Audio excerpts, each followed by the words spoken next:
Γεια σας παιδιά, σήμερα θα σας μάθω πώς να φτιάχνετε μία μικρή σιρομοβίδα με πολύ απλά υλικά. Πρώτον, θα χρειαστούμε ένα κουτάκι ό,τι να είναι, συνήθως πλαστικό, ξύδι και σόδα.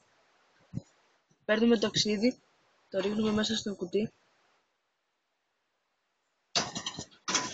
βάζουμε τη σόδα, βάζουμε και το καπάκι και πάμε.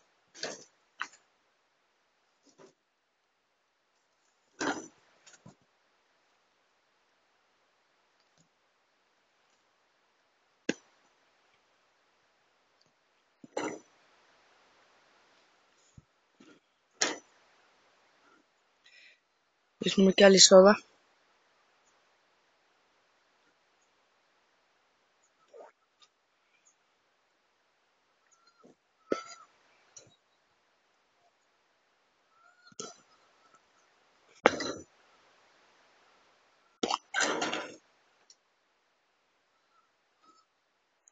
Αυτό ήταν για σήμερα.